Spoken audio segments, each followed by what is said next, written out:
Je crois en Dieu, le Père Tout-Puissant, Créateur du ciel et de la terre. Je crois en Jésus-Christ, Son Fils unique, notre Seigneur, qui a été conçu du Saint-Esprit, et qui est né de la Vierge Marie. Il a souffert sous Ponce Pilate, il a été crucifié, il est mort, il a été enseveli. il est descendu aux enfers. Le troisième jour, il est ressuscité des morts. Il est monté au ciel. Il siège à la droite de Dieu, le Père Tout-Puissant. Il viendra de là pour juger les vivants et les morts.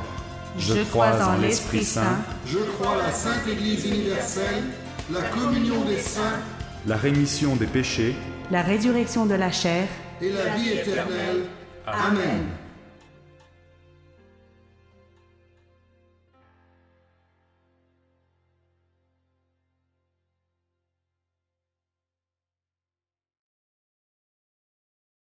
De nos jours, quand les gens entendent le mot « église », ils s'imaginent pour la plupart un grand bâtiment où les chrétiens se réunissent pour rendre un culte à Dieu.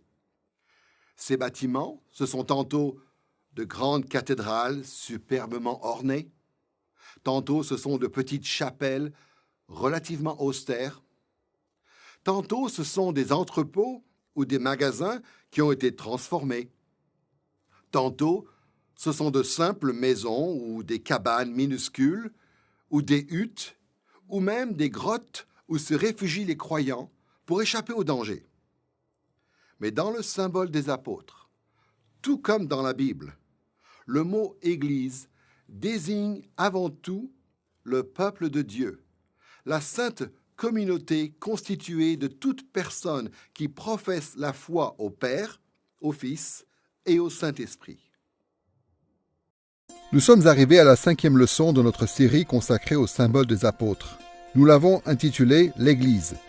Dans cette leçon, nous allons nous intéresser aux affirmations du symbole des apôtres qui parlent de croire en cette institution sacrée. C'est de l'Église dont il est explicitement question lorsqu'il est dit ceci dans le symbole des apôtres. « Je crois la Sainte Église universelle, la communion des saints ». Ces deux lignes du symbole se trouvent dans la partie un peu plus longue dédiée au Saint-Esprit et à ses domaines d'activité. La raison pour cela, c'est que l'Esprit est la personne de la Trinité qui est la plus directement impliquée dans la vie quotidienne de l'Église. On aurait donc pu parler de l'Église dans le cadre de la leçon consacrée au Saint-Esprit. Mais nous avons fait le choix de consacrer une leçon entière à l'Église parce que c'est un sujet absolument essentiel au christianisme et à notre vie en tant que disciples de Christ. Comme nous l'avons dit dans la leçon précédente, beaucoup de protestants trouvent étrange de dire qu'ils croient à l'Église, comme si notre foi en l'Église était comparable à notre foi en Dieu. Quand le credo dit que nous croyons à l'Église, cela ne veut pas dire que nous plaçons notre confiance en l'Église pour le salut. La foi qui sauve est en Christ et en Christ seul. Mais nous croyons quand même à l'Église, c'est-à-dire que nous croyons à ce que la Bible nous dit sur l'Église, notamment quand elle nous dit que l'Église est importante pour les chrétiens. Et on peut en dire autant pour ce qui concerne le fait de croire à la communion des saints. Nous ne plaçons pas notre confiance en d'autres croyants pour le salut. Mais nous croyons à l'idée biblique d'après laquelle Dieu utilise les autres croyants pour nous évangéliser, pour nous servir et pour nous fortifier dans la foi. Pour cette leçon sur l'Église, nous allons réfléchir à 4 idées principales qui sont exprimées dans le credo. D'abord, nous réfléchirons au fait que l'Église est voulue par Dieu. Ensuite, nous parlerons du fait que l'Église est sainte. Troisièmement, nous parlerons de son caractère catholique ou universel. Et quatrièmement, nous réfléchirons à l'Église en tant que communion. Chacune de ces parties nous aidera à comprendre ce qu'est l'Église, dans son identité et dans sa nature, tel qu'en parle le symbole des apôtres. Commençons donc par réfléchir au fait que l'Église est voulue par Dieu. De nos jours, il y a beaucoup de chrétiens qui pensent que l'Église n'est pas nécessaire, ou du moins qui agissent comme s'ils le pensaient. Bien souvent, des croyants sincères s'imaginent qu'une institution telle que l'Église n'est qu'une invention humaine qui a pour effet de s'immiscer dans notre relation personnelle avec Dieu. Mais l'Écriture enseigne un tout autre point de vue. Au sens le plus large, l'Église est le royaume de Dieu sur terre. l'assemblée de son peuple et un moyen très important par lequel il communique la grâce à ceux qui lui sont fidèles. D'après les Écritures, l'Église joue un rôle déterminant dans l'établissement et le maintien de notre relation à Dieu. Quand nous disons que l'Église est voulue par Dieu, nous voulons dire qu'il l'a créée dans un but précis et qu'il lui a donné une autorité. De façon générale, les Écritures enseignent que l'Église a l'approbation de Dieu. Elle représente l'organisation qu'il a établie dans le but de réaliser sa mission dans le monde. Jésus lui-même dit ceci dans Matthieu chapitre 16, verset 18. « Je bâtirai mon Église, et les portes du séjour des morts ne prévaudront pas contre elle. » L'Église n'a pas été inventée par les hommes déchus. C'est Jésus lui-même qui en est le fondateur. Donc, même si nous constatons que l'Église a eu de nombreux défauts au fil de l'histoire, et même si l'Église s'est parfois tellement éloignée de l'Évangile qu'elle a cessé d'être l'Église de Dieu, nous ne pouvons pas en déduire que l'Église est inutile ou superflue. Le symbole des apôtres reconnaît que l'Église est voulue par Dieu en affirmant tout simplement « Je crois l'Église ». Comme on a eu l'occasion de le dire dans les leçons précédentes, le symbole des apôtres consiste en un résumé des règles de foi en vigueur dans l'Église primitive. Et ces règles de foi, à leur tour, résument l'Écriture. Donc, quand le symbole dit croire à l'Église, son but est d'affirmer ce que la Bible enseigne au sujet de l'Église.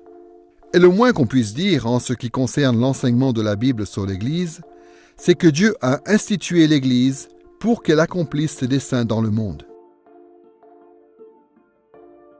Pour réfléchir au fait que l'Église est voulue par Dieu, nous allons nous concentrer sur 3 idées principales.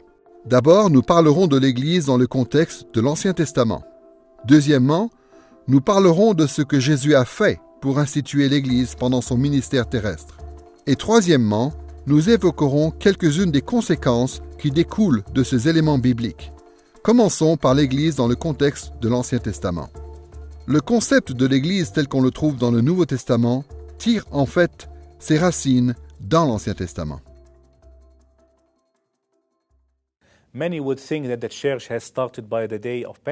Beaucoup de gens pensent que l'Église a commencé le jour de la Pentecôte, lorsque Jésus est monté au ciel et qu'il a déversé son esprit sur les disciples. Mais je pense qu'il s'agit là d'une méprise quant à la nature de l'Église. Je pense que l'Église est la continuité du peuple de Dieu dans l'Ancien Testament. Dieu a appelé Abraham et avec lui le peuple de l'Ancien Testament. Et on peut facilement dire que c'est là l'Église, le commencement de l'Église. Donc c'est là que débute l'Église. Elle continue aujourd'hui et elle continuera jusqu'à la consommation finale, jusqu'au jour où Jésus reviendra du ciel. Le Nouveau Testament parle souvent de l'Église en employant le mot grec « ecclésia ». Mais ce terme provient de la Septante, qui est la traduction grecque de l'Ancien Testament. Dans la Septante, le mot « ecclésia », qui traduit un mot hébreu, est souvent utilisé pour désigner le peuple d'Israël quand il est assemblé. C'est quelque chose que l'on constate dans Deutéronome chapitre 9 verset 10 et chapitre 31 verset 30, et dans Juges chapitre 20 verset 2, et dans 1 Roi chapitre 8 verset 14, dans Psaume 22 versets 23 et 26, et dans beaucoup d'autres passages. Même dans le Nouveau Testament, où le mot « ecclésia » est devenu un terme technique désignant l'Église, ce mot est quand même utilisé pour désigner le peuple d'Israël dans l'Ancien Testament. Par exemple, dans Actes chapitre 7, verset 38, Étienne dit ceci dans le cadre du discours qu'il adresse à ceux qui sont sur le point de le faire mourir. « C'est Moïse qui, dans l'assemblée au désert, était avec l'ange qui lui parlait sur le mont Sinaï, et avec nos pères, il reçut de vivants oracles pour vous les donner. » Dans ce passage, le mot qui est traduit par « assemblée » est le mot grec « ecclésia », qui est généralement traduit par « église ». Cet exemple montre que l'assemblée d'Israël était, dans l'Ancien Testament, l'équivalent et le prédécesseur de l'Église du Nouveau Testament. Et dans 1 Pierre chapitre 2 verset 9, on voit l'apôtre Pierre, lui aussi, qui désigne l'Église par des expressions qui, dans l'Ancien Testament, s'appliquaient à Israël. Voici ce qu'il dit. « Vous êtes une race élue, un sacerdoce royal, une nation sainte, un peuple racheté. Pierre est ici en train de puiser dans plusieurs passages de l'Ancien Testament qui parlent de la nation d'Israël. Et il est en train d'appliquer ces noms particuliers à l'Église du Nouveau Testament. Il révèle par là qu'il y a entre ces deux groupes d'importants éléments de continuité.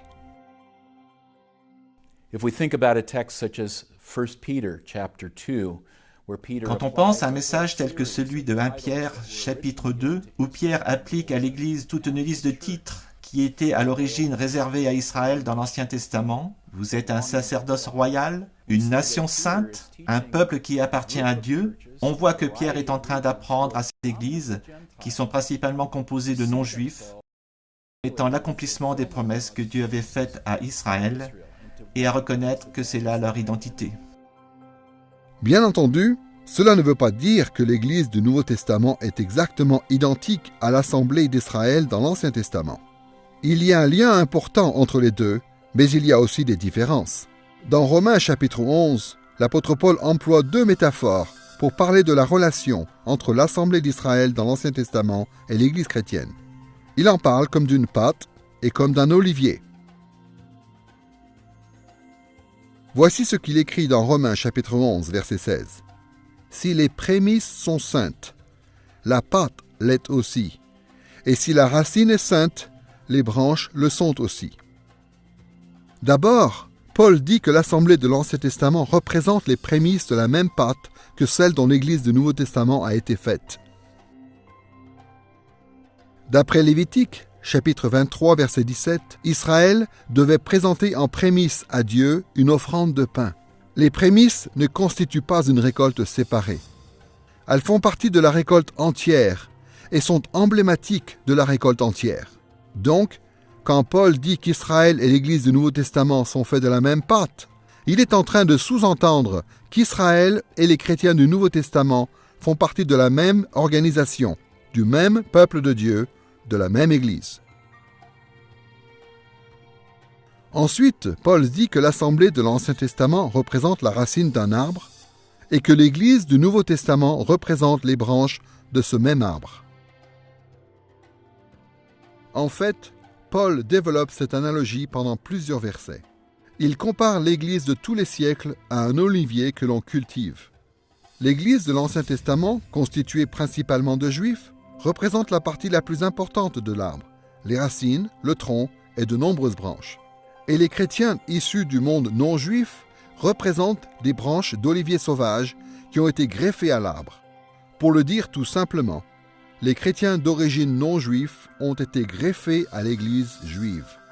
Donc, même si à l'époque de Paul, l'Église était constituée de juifs et de non-juifs, son tronc et ses racines étaient celles d'un arbre dont l'origine remonte jusqu'au début de l'Ancien Testament.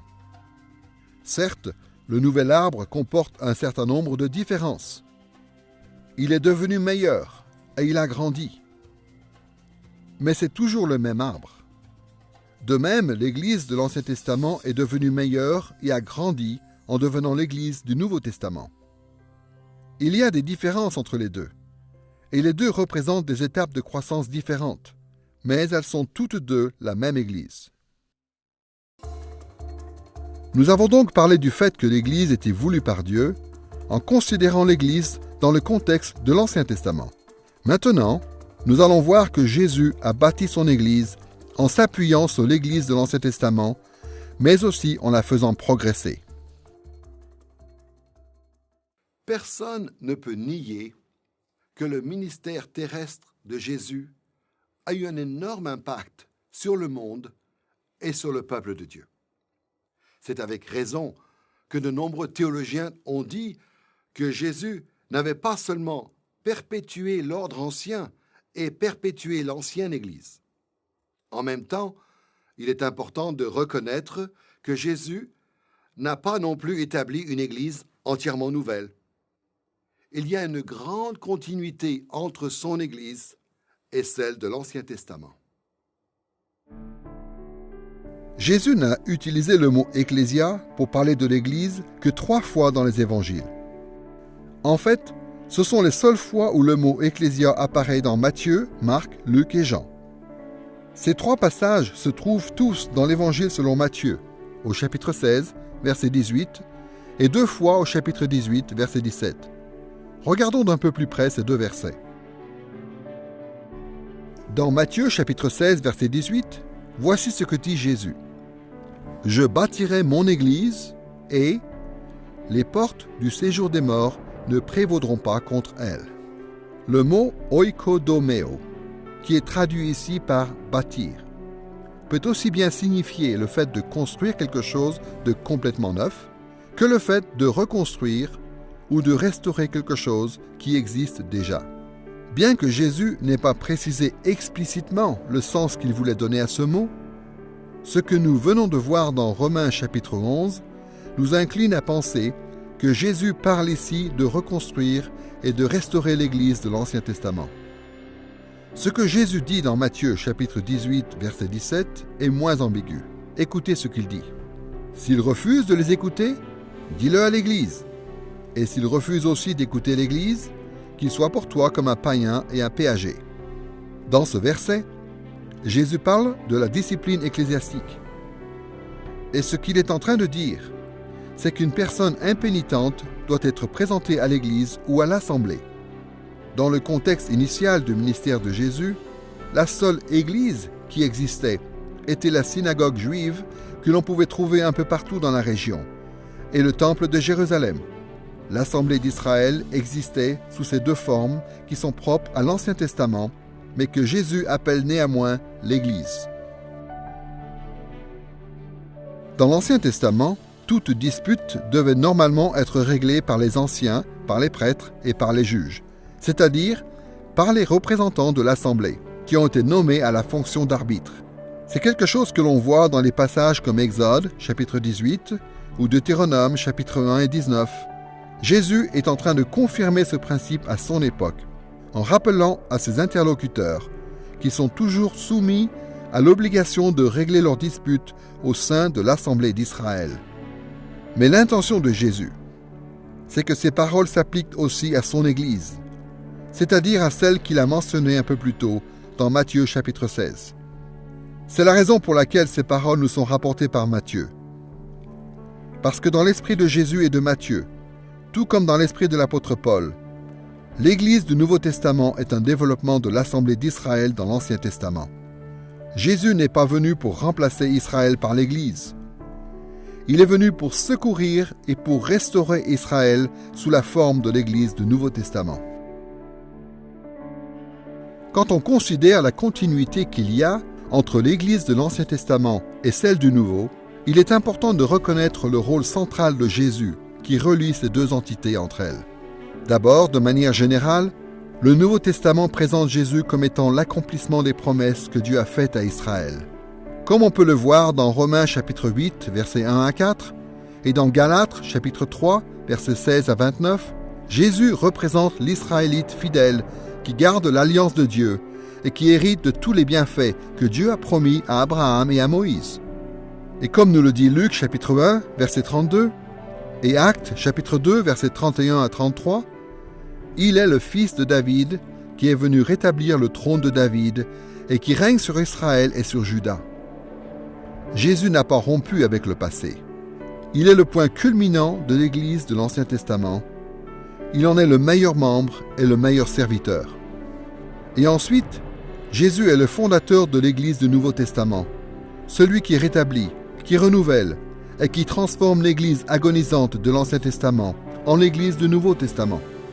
L'Écriture dit que Jésus est la tête de l'Église, dans Éphésiens chapitre 5, verset 23, et dans Colossiens chapitre 1, verset 18.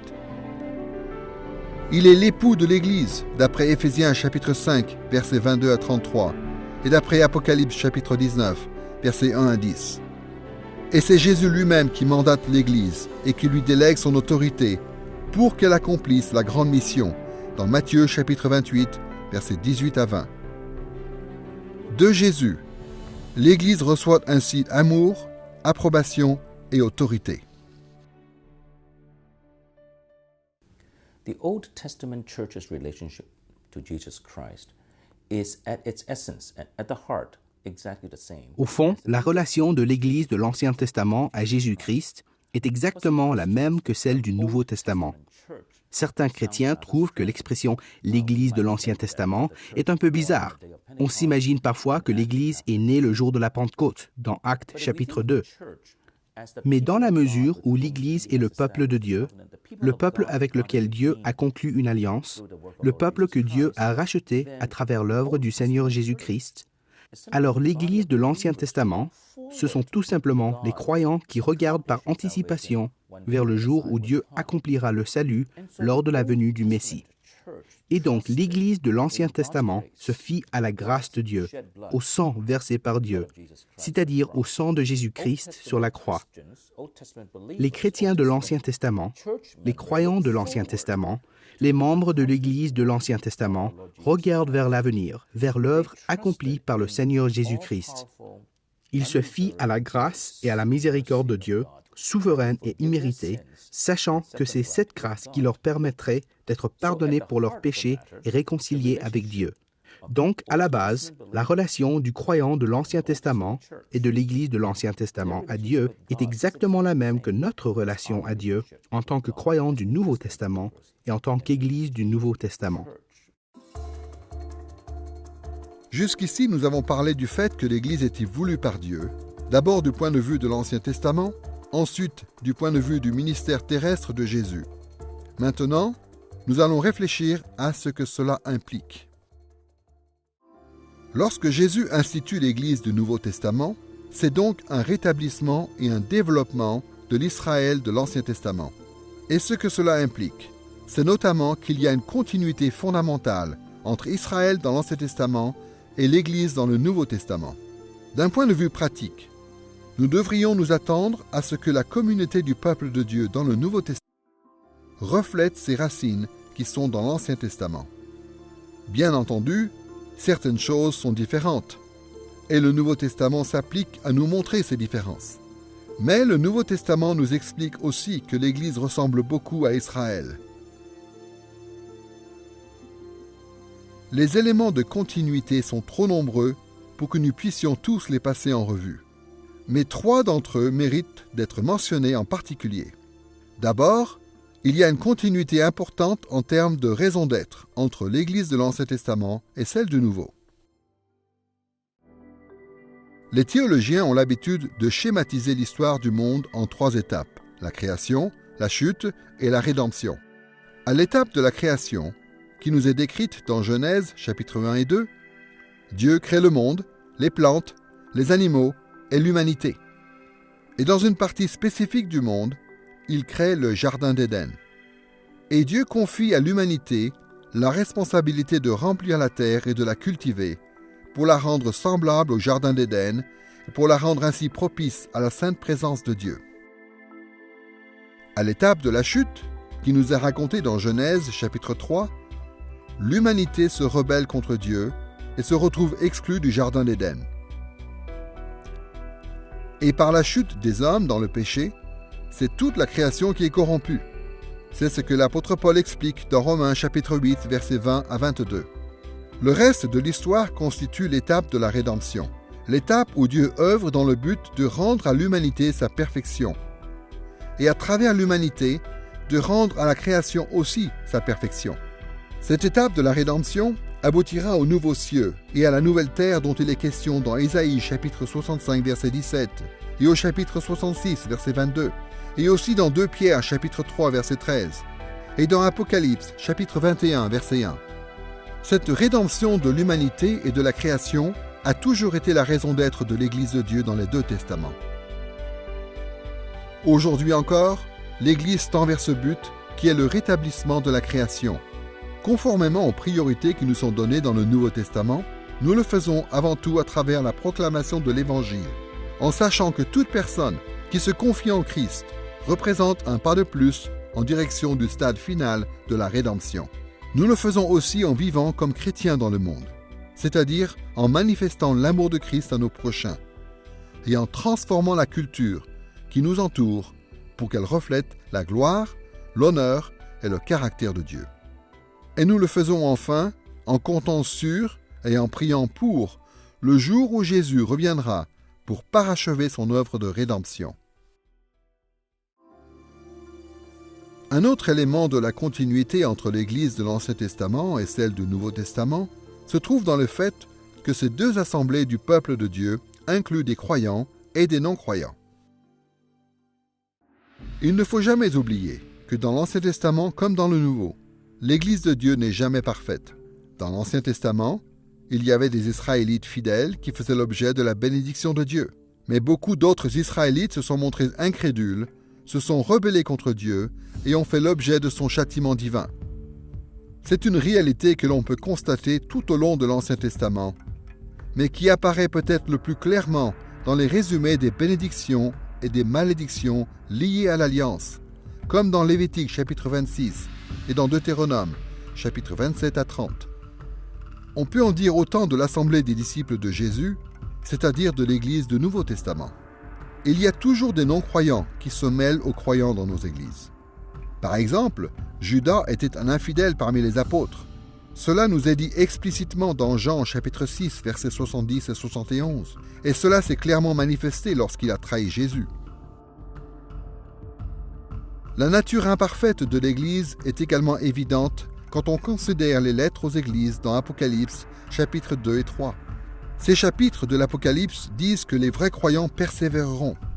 Mais ces mêmes passages disent que ceux qui ne persévéreront pas manifesteront par là même l'infidélité de leur cœur. Et une bonne partie de l'épître de 1 Jean s'attache à faire la distinction entre les vrais croyants dans l'Église et les faux. Il y a encore de nombreux passages qui mettent en garde contre les faux docteurs dans l'Église et qui encouragent ceux qui professent la foi à persévérer jusqu'à la fin, dans le but de prouver l'authenticité de leur foi. L'apôtre Paul aussi reconnaît cette réalité dans 2 Corinthiens chapitre 13 verset 5 et encourage les gens à y réfléchir. Écoutez ce qu'il dit. « Examinez-vous vous-même pour voir si vous êtes dans la foi et éprouvez-vous vous-même. Ne reconnaissez-vous pas que Jésus-Christ est en vous, à moins peut-être que l'épreuve ne soit pour vous un échec. » Paul voulait que tout le monde sache que certaines choses comme le fait d'être membre d'une église, d'avoir été baptisé, d'avoir fait volontairement une profession de foi, ne sont pas des signes certains de la vraie foi en Jésus-Christ. Ce sont des choses que font aussi des gens qui n'ont jamais vraiment placé leur foi en Christ. Donc, Paul exhorte les gens dans l'Église à s'examiner eux-mêmes pour s'assurer qu'ils font vraiment confiance à Christ pour leur salut. Il est évident qu'en tant qu'être humain, nous ne pouvons pas savoir ce qu'il y a dans le cœur d'une autre personne. Tout ce que nous pouvons faire, c'est voir leurs actes et entendre leurs paroles. Il nous est donc bien souvent impossible de savoir qui est un vrai croyant. Mais le fait de savoir qu'il y a des non-croyants dans nos églises devrait quand même avoir des conséquences sur la façon dont nous nous percevons nous-mêmes et dont nous percevons les autres dans l'Église. Ainsi, il faut que nous persistions dans l'enseignement et la proclamation de l'Évangile à toute l'Église dans le but de sauver ceux qui n'ont pas encore la foi, même si nous ne savons pas exactement qui ces gens sont. Il faut que nous soyons à l'écoute de ceux qui, dans l'Église, cherchent Dieu, et que nous ne les dissuadions pas de venir à l'Église, même s'ils n'ont pas encore placé leur confiance en Christ. Et il faut que nous fassions preuve de beaucoup de patience envers les autres, en sachant qu'il y a dans l'Église beaucoup de diversité en termes de foi et de maturité, y compris parmi les gens qui ont été dans l'Église depuis longtemps. Un troisième élément de continuité entre l'Église de l'Ancien Testament et celle du Nouveau se trouve dans le fait que les deux ont des obligations similaires envers Dieu. Dans les deux testaments, le peuple de Dieu est responsable d'aimer Dieu, d'étendre son royaume dans le monde et de le glorifier. En ce qui concerne l'amour pour Dieu, Deutéronome chapitre 6, versets 5 et 6, dit à l'Église de l'Ancien Testament qu'elle doit aimer Dieu de tout son cœur et obéir à sa loi de tout son cœur. De la même façon, l'Église du Nouveau Testament est elle aussi appelée à aimer Dieu et à obéir à sa loi. Dieu le dit lui-même dans Matthieu chapitre 22, verset 37. L'amour profond pour Dieu est le plus grand commandement de la loi. Et comme l'apôtre Jean le dit dans 1 Jean chapitre 5, verset 3, l'amour profond pour Dieu entraîne l'obéissance sincère à ses commandements. One of the questions that people often ask is whether the New Testament church Les gens se demandent souvent si l'Église du Nouveau Testament est tenue de garder la loi de l'Ancien Testament.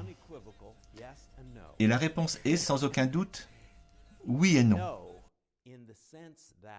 Non, parce que nous avons été libérés de nos obligations vis-à-vis de ces prescriptions très spécifiques que l'on trouve dans la Torah de l'Ancien Testament. Nous ne sommes pas obligés de faire circoncire nos garçons. Nous ne sommes pas obligés de nous rendre au temple 3 fois par an. Et la liste pourrait continuer pendant longtemps. En fait, cette question était au cœur de la dispute au Concile de Jérusalem qui nous est racontée dans Acte 15. Mais quel est le but de la Torah dans l'Ancien Testament? Dans la mesure où la Torah nous révèle le caractère et la nature de Dieu, et le caractère et la nature que nous sommes censés refléter,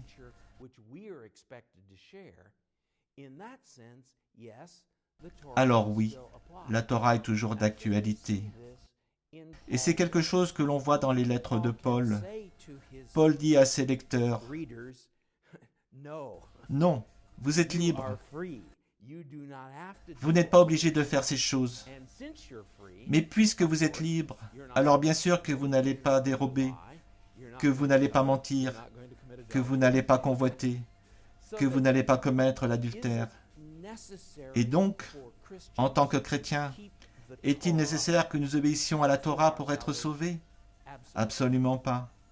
Mais maintenant que nous avons été gratuitement sauvés, est-il normal que nous manifestions la vie de Dieu? Oui.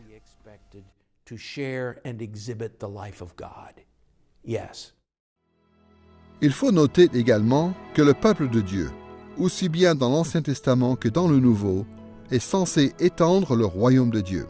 L'Église de l'Ancien Testament savait que Dieu, dans Genèse chapitre 17, versets 4 et 5, avait promis à Abraham qu'il serait le père d'une multitude de nations. Et comme l'apôtre Paul l'explique dans Romains chapitre 4, verset 13, l'Église de l'Ancien Testament savait très bien que cette promesse de Dieu obligeait le peuple à étendre le royaume de Dieu au monde entier par la foi. De la même façon, l'Église du Nouveau Testament est en train de poursuivre cette mission en présentant l'Évangile à toutes les nations. C'est ce que Jésus a dit à son Église de faire dans Matthieu chapitre 28, verset 19. « Allez, faites de toutes les nations des disciples. » Une troisième obligation qu'Israël, dans l'Ancien Testament, et l'Église du Nouveau Testament ont en commun est l'obligation de glorifier Dieu. Pour l'Église de l'Ancien Testament, c'est quelque chose que l'on voit dans Psaume 86, verset 12, dans Psaume 115, verset 18, et même dans des descriptions néo-testamentaires du monde de l'Ancien Testament, comme dans Actes chapitre 17, versets 24 à 28. C'est aussi quelque chose qui est sous-entendu dans le fait que nous soyons créés à l'image de Dieu, comme le dit Genèse chapitre 1, verset 27. Dans le monde de l'Ancien Testament, on appelait image les statuts des rois, dont le but était de rappeler aux gens d'aimer, de suivre et de glorifier ceux qui les gouvernaient. En tant qu'image de Dieu, donc, les êtres humains ont été créés pour le glorifier. Et de même, l'Église du Nouveau Testament doit glorifier Dieu. C'est quelque chose qui nous est enseigné dans 1 Corinthiens chapitre 10, verset 31, et dans 1 Pierre chapitre 4, verset 11, et dans Apocalypse chapitre 4, verset 11, et dans beaucoup d'autres passages. Les responsabilités que Dieu a confiées à l'Église ne représentent pas un fardeau. Si nous sommes en Christ, si nous devions nous tenir devant Dieu en nous appuyant sur nos propres mérites, nous serions écrasés sous le poids des obligations qui nous incombent. Mais en Christ, les vrais croyants dans l'Église sont libérés de toute condamnation. Ils sont capables d'œuvrer pour l'avancement du royaume du Seigneur, d'obéir à sa loi et de le glorifier sans craindre l'échec. En fait, cette mission est en fin de compte vouée à réussir. Bien que nous soyons temporairement confrontés à des obstacles, l'histoire est en marche et se dirige inéluctablement vers la victoire de Dieu. Et c'est à travers la vocation de l'Église que l'histoire avance dans ce sens. Donc plus nous sommes obéissants, c'est-à-dire plus nous honorons nos obligations, plus nous hâtons le triomphe glorieux du royaume de Dieu. Étant donné la façon dont l'Église s'est développée depuis ses premiers stades dans l'Ancien Testament, pour devenir le corps dont Jésus est le chef dans le Nouveau Testament, il est clair que l'Église, c'est quelque chose que Dieu a voulu. L'Église existe car Dieu veut qu'elle existe et parce qu'elle sert à son dessein. Elle n'est pas une simple invention des hommes et elle ne représente pas une déformation de la religion biblique. Elle est l'épouse même et le corps de Christ. Elle est aimée de Dieu et elle existe pour son service et pour sa gloire. Nous avons donc pu voir que l'Église était clairement voulue par Dieu. Maintenant, nous pouvons passer au deuxième volet de cette leçon, à savoir le fait que l'Église est sainte. Dans la Bible, on trouve beaucoup de mots différents qui sont utilisés pour parler de la sainteté. Dans le Nouveau Testament, l'Église est appelée sainte ou sanctifiée, et les gens qui font partie de l'Église sont appelés des saints. Ces trois mots, l'adjectif sainte, le participe passé sanctifié et le nom commun saint, viennent de la même racine en grec. L'adjectif saint vient du mot hagios. Le participe passé sanctifié vient du verbe hagiazo, ce qui veut dire rendre saint. Et le nom propre saint vient du nom propre hagios en grec, qui veut dire celui qui est saint. Dans l'Ancien Testament, ces notions sont exprimées par des mots hébreux, kadosh, l'adjectif qui veut dire saint, kadash, le verbe qui veut dire rendre saint, et kodesh, le nom propre qui veut dire celui qui est saint. Quand on entend parler de la sainteté, beaucoup de chrétiens ont l'habitude de penser que la sainteté, c'est ce qui distingue Dieu de ses créatures. On dit souvent que la sainteté de Dieu représente la qualité de son être qui est tout autre, c'est-à-dire qui est totalement différent de l'être de ses créatures. Mais ce n'est pas la façon dont l'Écriture emploie le terme saint. La Bible dit aussi de certaines créatures et de certains objets qu'ils sont saints, lorsque ces choses ont des qualités particulières qui reflètent la sainteté de Dieu lui-même. Et c'est dans ce sens que le symbole des apôtres dit que l'Église est sainte. Nous allons réfléchir à la sainteté de l'Église en deux étapes. D'abord, nous allons nous intéresser à la définition du mot saint. Et deuxièmement, nous nous appuierons sur cette définition pour savoir qui sont les gens qu'on appelle les saints.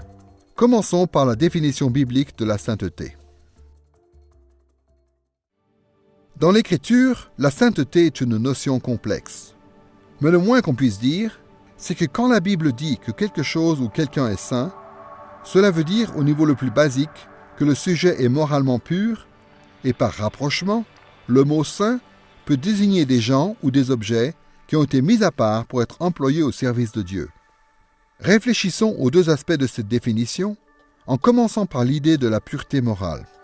Quand on dit que quelque chose ou quelqu'un est moralement pur, cela veut dire que ce quelque chose ou ce quelqu'un est dénué de tout péché. Dans ce sens, la sainteté est ancrée dans le caractère de Dieu. L'Écriture, dans beaucoup de passages, emploie le titre de saint pour Dieu, comme dans 2 Rois, chapitre 19, verset 22, dans Proverbes, chapitre 9, verset 10, et dans Ésaïe, chapitre 30, versets 11 à 15, et dans 1 Jean, chapitre 2, verset 20. It's not just that God is bigger than we are. It's not just that God is infinite and we're finite, but that he is morally. Dieu n'est pas juste plus grand que nous. Il n'est pas juste infini, tandis que nous sommes limités. Mais il est moralement tout autre que nous.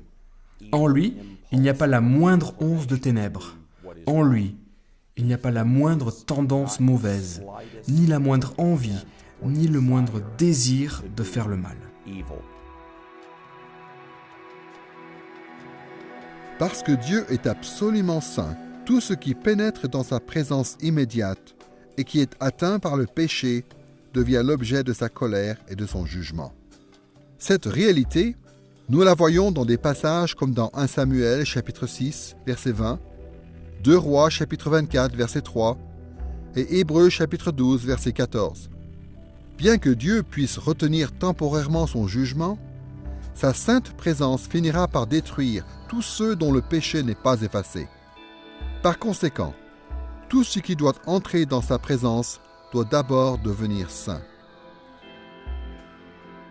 Par exemple, écoutez ces paroles du prophète Ésaïe dans Ésaïe chapitre 6, versets 3 à 7. Les séraphins criaient l'un à l'autre et disaient « Saint, Saint, Saint est l'Éternel des armées. » Alors je dis « Malheur à moi, je suis perdu, car je suis un homme dont les lèvres sont impures. J'habite au milieu d'un peuple dont les lèvres sont impures, et mes yeux ont vu le roi, l'Éternel des armées. » Mais l'un des séraphins vola vers moi, tenant à la main une braise qu'il avait prise sur l'autel avec des pincettes. Il en toucha ma bouche et dit « Ta faute est enlevée et ton péché est expié. » Dans ce passage, Ésaïe a peur d'être détruit parce qu'il se tient dans la présence spéciale de Dieu qui est saint, alors que lui-même est pécheur et coupable. Donc un séraphin, c'est-à-dire un des anges qui sont là près de Dieu, purifie Ésaïe de ses péchés à l'aide d'une braise qu'il prend sur le saint autel de Dieu. Grâce à cette purification, Ésaïe est débarrassé de son péché, il est devenu saint. Et grâce à cette sainteté qu'il vient d'acquérir, il est en mesure de se tenir dans la présence de l'Éternel sans tomber sous le coup du jugement. Comme on le voit dans Ésaïe chapitre 6, la sainteté de Dieu fait partie de ses attributs communicables. Autrement dit, c'est un des attributs qui le caractérise parfaitement et complètement, mais qui peut aussi caractériser ses créatures d'une manière limitée. C'est de cet attribut communicable dont il s'agit dans les nombreux impératifs bibliques qui disent que les croyants doivent être saints, comme dans Éphésiens chapitre 1 verset 4, dans Hébreux chapitre 12 verset 14 et dans 1 Pierre chapitre 1 versets 15 et 16. Il faut que nous nous efforcions d'être aussi purs moralement que les dieux. Bien entendu, par nos propres forces, nous en sommes incapables. Mais Christ, lui, est parfaitement pur moralement. Et si nous sommes en lui, sa justice nous est imputée, et Dieu nous voit à notre tour comme étant absolument purs, complètement dénués de tout mal et de tout péché. Le second aspect de notre définition du mot saint faisait référence aux gens et aux objets qui sont mis à part pour être employés au service de Dieu. Dans ce sens, on peut être saint sans être moralement pur. Prenons un exemple. Voyez ce que l'apôtre Paul dit dans 1 Corinthiens chapitre 7 verset 14. Le mari non-croyant est sanctifié par la femme, et la femme non-croyante est sanctifiée par le frère, c'est-à-dire son mari. Ce que Paul est en train de dire ici, c'est que quand un croyant est marié avec un non-croyant, le non-croyant est sanctifié, ou pour le dire autrement, il est rendu saint. L'idée, c'est qu'un rapprochement est fait entre le non-croyant et Dieu, et que le non-croyant devient utile au service de Dieu, même si le non-croyant n'a pas été purifié moralement par Dieu en Christ. Certains chrétiens trouvent ça étrange de penser que Dieu puisse mettre à part des personnes imparfaites et impures pour son service. Mais quand on y pense, la Bible nous donne de nombreux exemples de non-croyants que Dieu a mis à part pour qu'ils accomplissent sa volonté. Peut-être que l'exemple le plus célèbre est celui de Judas, l'apôtre qui a trahi notre Seigneur et Sauveur Jésus-Christ. Jésus l'a dit lui-même. Judas a été choisi précisément pour cela. Et cette trahison a eu pour conséquence l'offrande la plus sainte qui ait jamais été présentée à Dieu, à savoir l'offrande précieuse de son Fils sur la croix. Si Dieu est capable d'utiliser des injustes et des incroyants pour réaliser ses desseins, à combien plus forte raison sera-t-il glorifié par tous les saints qui le servent par amour? Nous venons donc de le voir. La notion de sainteté peut être comprise de diverses manières dans la Bible. Il nous faut donc faire attention à bien comprendre ce que la Bible veut dire quand elle emploie les mots saint et sanctifié et qu'elle les applique à l'Église. Parfois, la Bible est en train de dire que les croyants authentiques dans l'Église sont moralement purs en raison de la sainteté que leur a communiquée Christ. Parfois, ces termes s'appliquent à des personnes qui ont été séparées du monde pour servir Dieu, mais qui ne sont pas des croyants authentiques. Et dans d'autres passages, cette notion s'applique aux vrais croyants qui ont tous été mis à part pour servir Dieu. Dans tous les cas, une chose qui est sûre, c'est que tout ce qui est saint a une valeur particulière pour Dieu. Nous respectons le nom de Dieu, nous refusons de le prendre en vain, parce que son nom est saint. Nous acceptons l'autorité de la Bible, car elle est la sainte parole de notre Dieu qui est saint. Nous cherchons à vivre dans la pureté morale à tous les points de vue, car le Seigneur nous appelle à une vie sainte. Et nous prenons part à la Sainte Église, et nous nous soumettons à elle. Dans tout ce qui est saint, il nous faut voir la main de Dieu, et c'est avec beaucoup de respect qu'il nous faut recevoir et traiter ces choses. Gardons à l'esprit cette définition du mot saint, et à partir de là, voyons qui sont les gens qu'on appelle saints. De manière très générale, la Bible désigne les gens comme étant saints quand ces personnes ont été séparées du reste du monde dans le but de servir Dieu d'une façon particulière. Par exemple, toute la nation d'Israël dans l'Ancien Testament est régulièrement appelée sainte en raison de l'alliance que Dieu a conclue avec le peuple. C'est quelque chose qu'on voit dans des passages comme Exode chapitre 19 versets 5 et 6, Deutéronome chapitre 7 versets 6 à 9 et chapitre 28 verset 9 et Ézéchiel chapitre 37 versets 26 à 28. Cette idée perdure dans le Nouveau Testament au sujet de l'Église.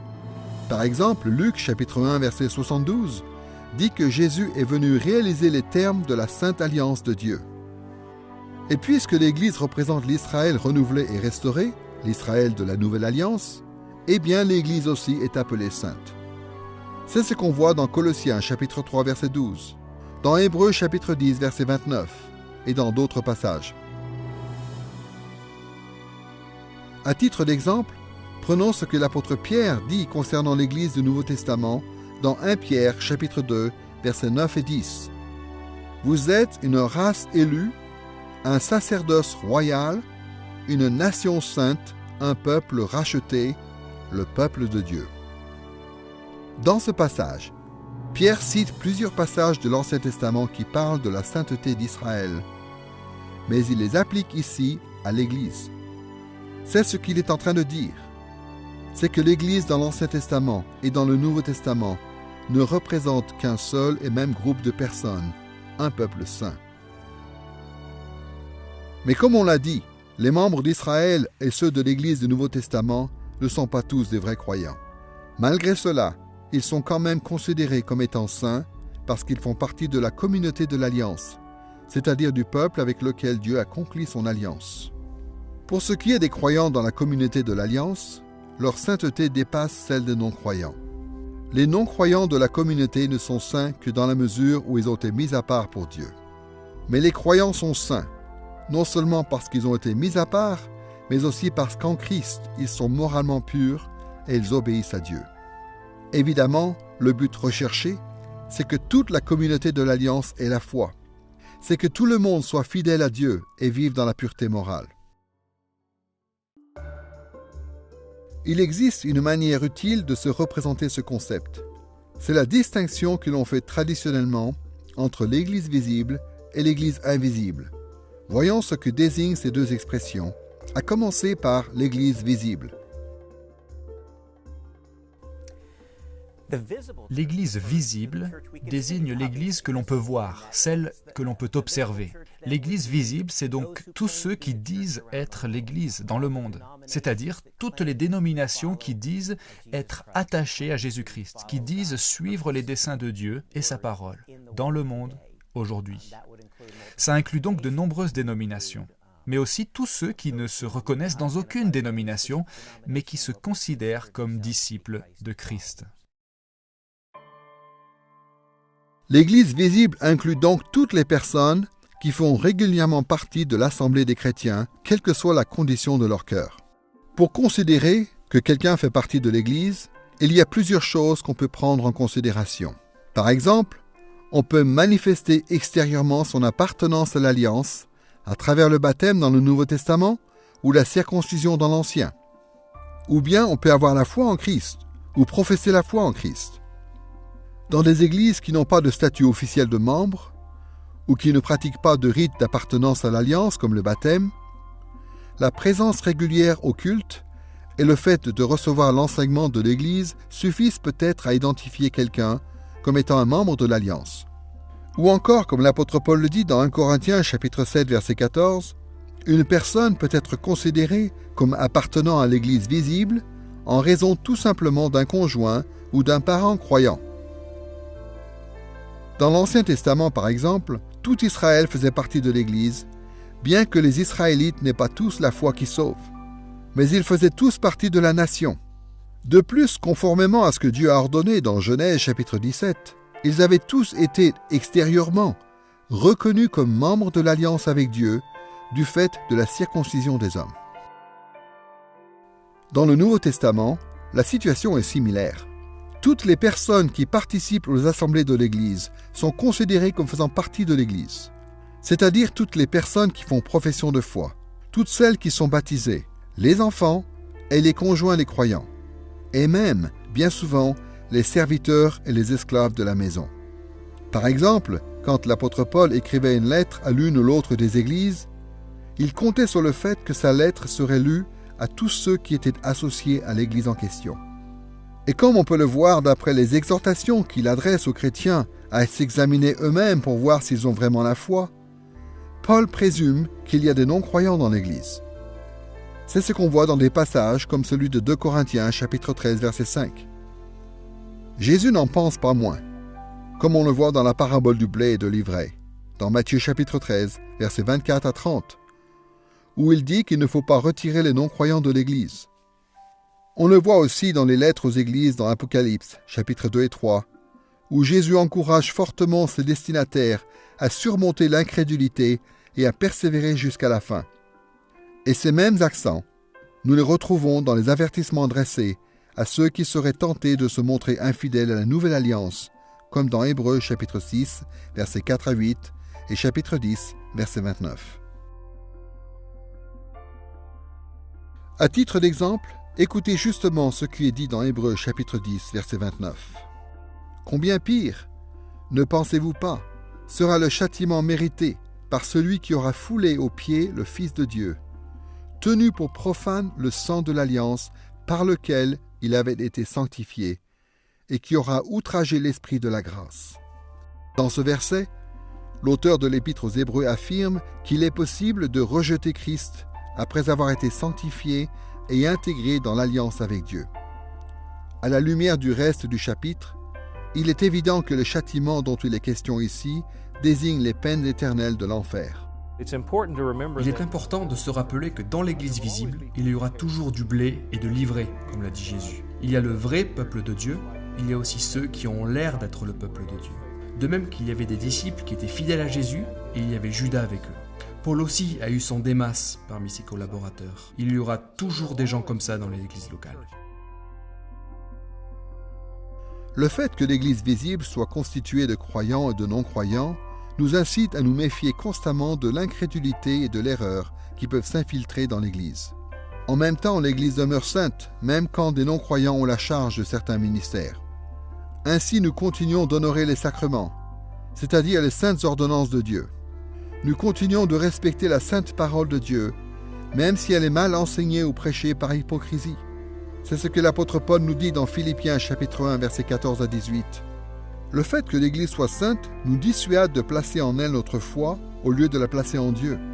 Mais cela nous rappelle aussi que Dieu œuvre à travers l'Église de manière efficace, malgré le péché et l'incrédulité des hommes.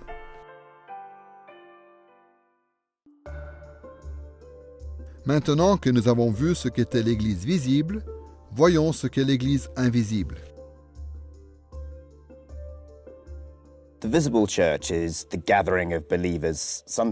L'Église visible est le rassemblement de croyants du monde entier qui se réunissent dimanche après dimanche, qui ont fait une profession de foi, qui se rassemblent et qui partagent ensemble le sacrement du baptême et de la Sainte Seine,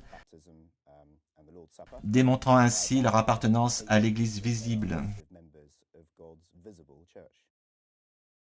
L'Église visible inclut donc toutes les personnes qui font partie de la communauté de l'Alliance, Mais l'Église invisible, quant à elle, n'est constituée que des personnes qui ont été unies à Christ par le salut. Pour cette raison, on l'appelle parfois l'Église véritable. On pourrait se représenter l'Église invisible comme étant un groupe de personnes plus restreint au sein de l'Église visible.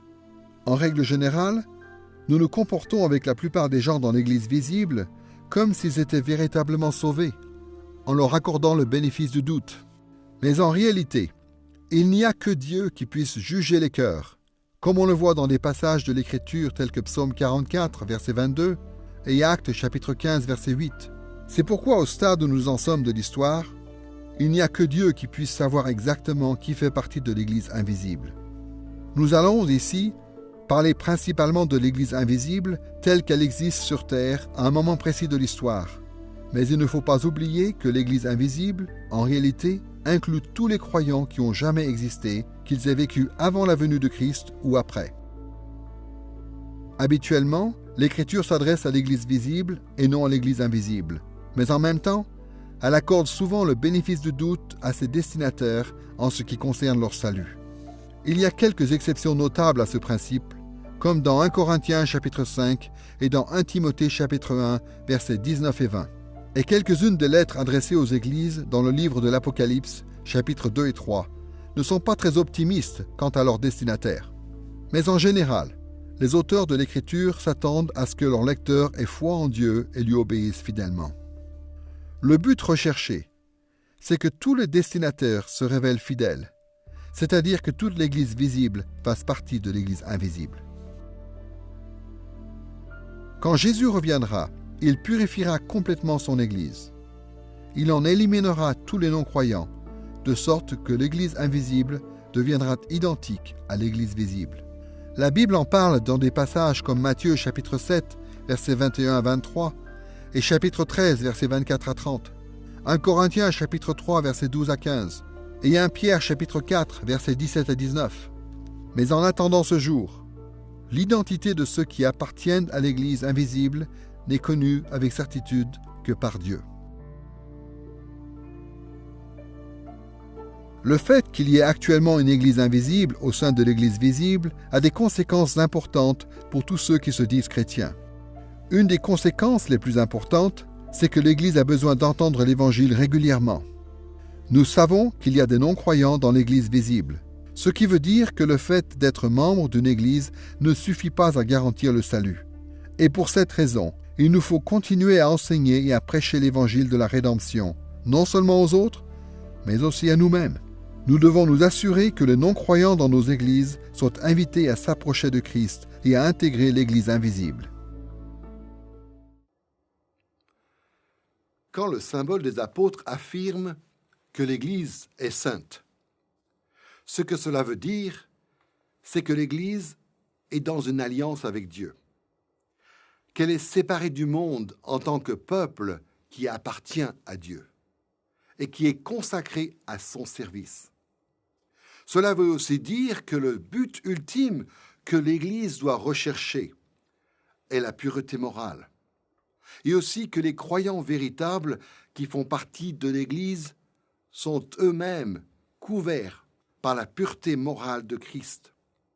De plus, en nous soumettant continuellement au commandement de Dieu, nous sommes constamment purifiés des péchés que nous commettons et nous nous approchons petit à petit du but que Dieu nous a fixé, qui est la sainteté parfaite.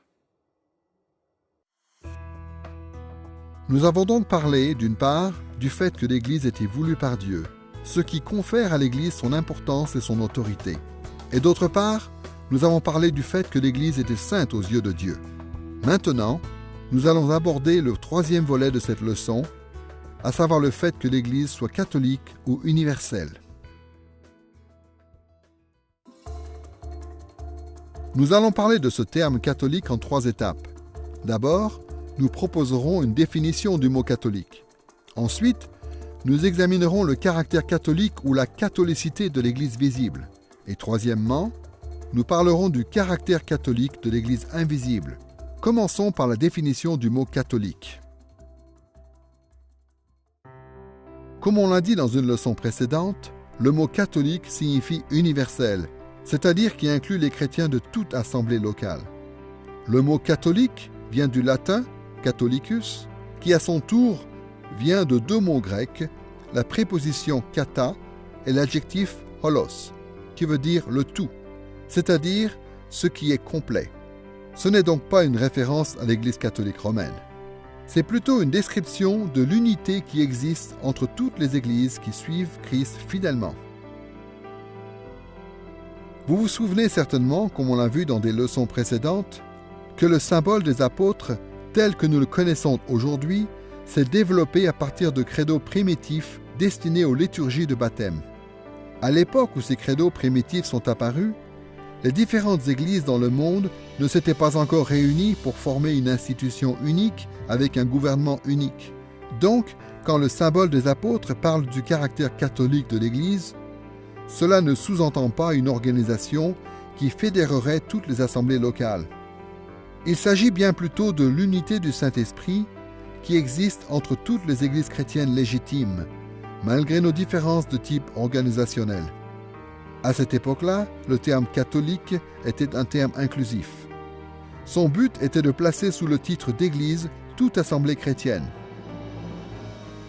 Cette idée est conforme à ce que l'apôtre Paul enseigne dans 1 Corinthiens chapitre 1, verset 2, où il commence sa lettre en disant ceci: « À l'Église de Dieu qui est à Corinthe, à ceux qui ont été sanctifiés en Christ Jésus, appelés à être saints, et à tous ceux qui, en quelque lieu que ce soit, invoquent le nom de notre Seigneur Jésus-Christ, leur Seigneur et le nôtre. » Dans ce passage, Paul est en train de dire que les différentes assemblées chrétiennes de Corinthe, auxquelles il fait référence, en les appelant toutes ensemble l'Église qui est à Corinthe, font partie d'une Église plus large, qui inclut tous ceux qui invoquent le nom du Christ, quel que soit le lieu de leur résidence.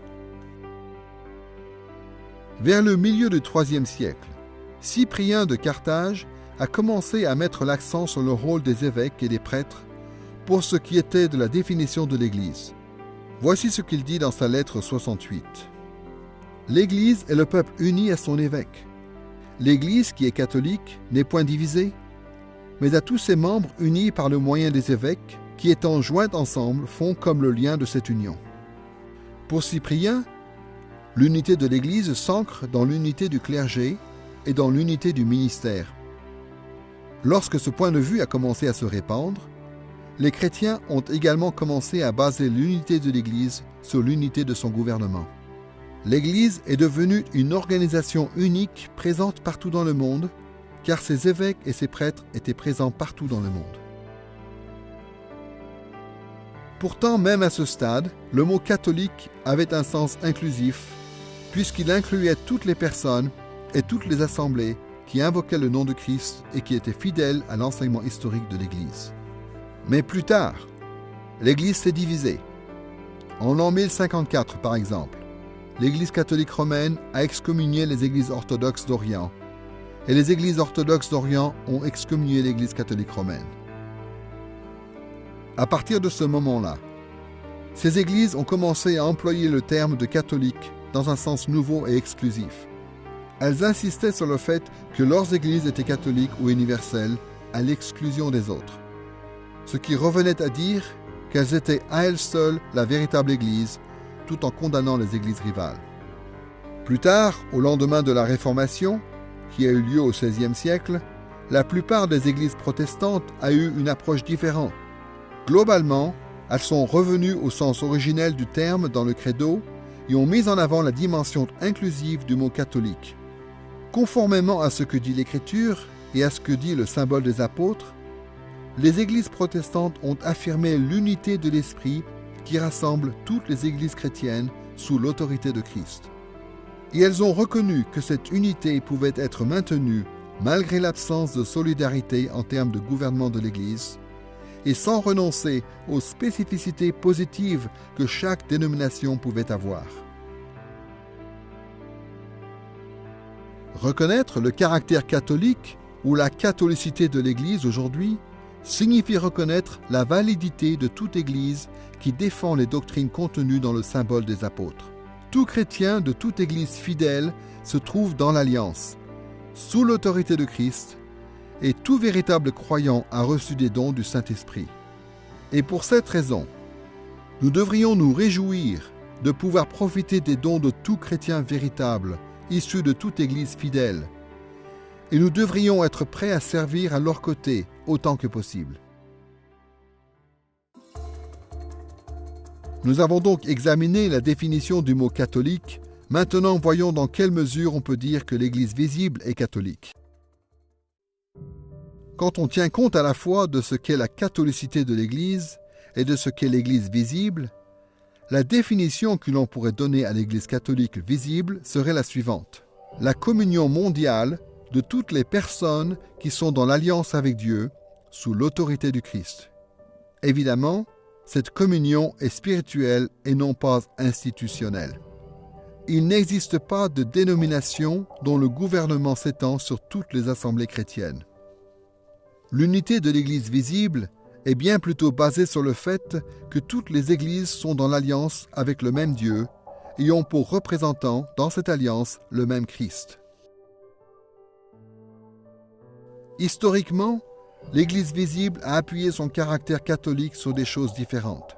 Selon certaines traditions, la catholicité repose sur la continuité du gouvernement de l'Église. L'Église grandit en se multipliant et les personnes qui accèdent nouvellement au ministère sont consacrées, avec l'imposition des mains, par les personnes qui sont déjà ministres. Mais en général, les protestants affirment que l'unité de l'Église repose sur la foi en Christ et sur l'œuvre de l'Esprit, plutôt que sur la succession des ministres consacrés.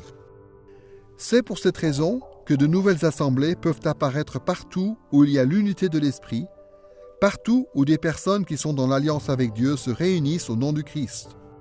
Les protestants disent que l'Église visible est catholique, car elle existe partout où des personnes sont dans l'alliance avec Dieu, sous l'autorité de Christ, dans l'unité de l'Esprit.